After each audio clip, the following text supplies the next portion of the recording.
I'm Shannon Ogden. And I'm Jessica Porter. Sanders and AOC aren't just going after Republicans. They've also been critical of their own party, and they're not alone. Many Democrats, including Democrats in Colorado, say the party just is not meeting the moment. Denver 7's Brandon Richard takes a look at why they're so frustrated. Well, this visit to Denver by Bernie Sanders and AOC is helping to highlight the growing frustration happening right now within the Democratic Party. You've got some Colorado Democrats saying the party's current leadership is failing to stand up to the Trump administration and failing to meet this moment.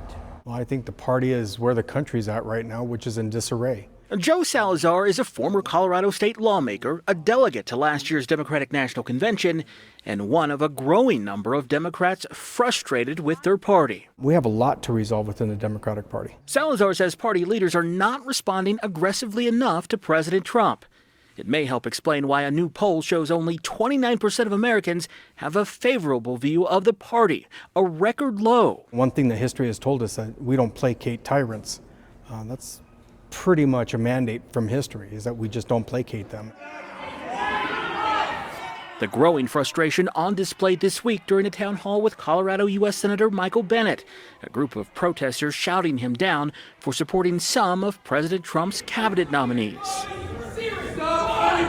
They do not have a very unified message at all. DU political science professor Seth Baskett says the divide is sharpest between Democrats elected before Trump became president in 2017. Who have a perspective, not unlike Joe Biden's, that there's a lot of noise in politics, but it ultimately is possible for Democrats and Republicans to work together. On the other side, Democrats elected in more recent years, like AOC, who favor a more aggressive approach. And to make it seem less like politics as usual and more like something that needs immediate attention and needs a lot of turnout from people. Robert Proyce, the chair of the MSU Denver Political Science Department, says Republicans in lockstep with Trump have also made things more difficult for Democrats. I think they were counting on at least a few Republicans to join them and push in Congress that will push back against the exertion of presidential power.